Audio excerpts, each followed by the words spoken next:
Suportado ng mga senador ang pagkakaloob ng emergency powers kay Pangulong Ferdinand R. Marcos Jr. para mabawasan ang excise tax sa petroleum products. Ang iba pang mungkahi ng mga senador, alamin sa report ni Daniel Manalastas.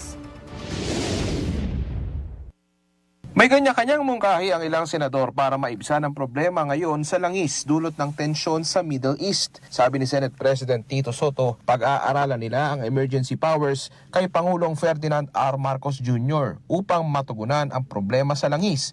Dagdag niya, handa ang Senado na tulungan ang Executive Department kung kinakailangan.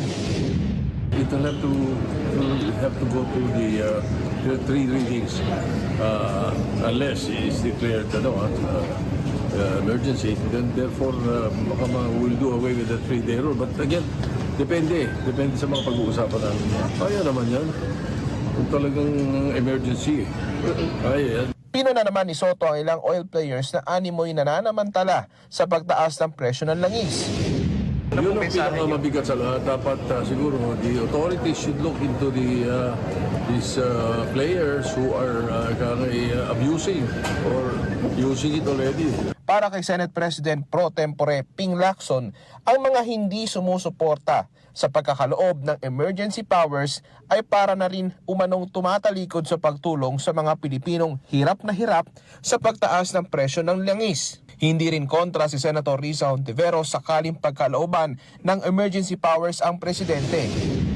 Pinag-aaralan pa namin yung request na yan for emergency powers, pero reasonable siya kahit sa ibang mga sitwasyon. Halimbawa, yung una ng ipinanawagan na tungkol sa tariff setting powers. Kasabay nito, nanawagan din si Hontiveros ng pagpasa ng supplemental budget upang matulungan ang mga sektor na apektado ng krisis. Sa tansya ng senadora, aabot ng 52.8 billion pesos ang kakailanganin. Binubuo ito ng 12 billion pesos para sa transport subsidy, 2.8 billion para naman sa agrikultura at nasa 38 billion pesos para naman sa emergency fund para sa OFW repatriation o mga OFW na pauwi ng Pilipinas. Pero malaking tanong, may pagkukunan ba?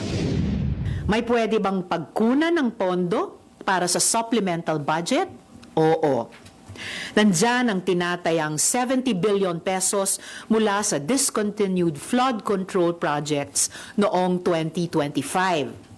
Mayroon ding 2.5 billion pesos na pondo for farm machinery ng Philippine Center for Post-Harvest Development and Modernization o Mechanization na maaring i-repurpose bilang agri-subsidy. Naghain naman si Senador Bam Aquino ng resolusyon para imbestigahan ang epekto ng pabago-bagong presyo ng langis sa global market sa epekto nito sa Pilipinas. Dapat na rin anya pag-aralan ng pamahalaan ng mga target at transparent na mekanismo ng fuel subsidy. Si Senadora Loren Legarda naman isinusulong ang pagbuo ng Fuel Tax Stabilization Mechanism. Sa ilalim yan ng Senate Bill No.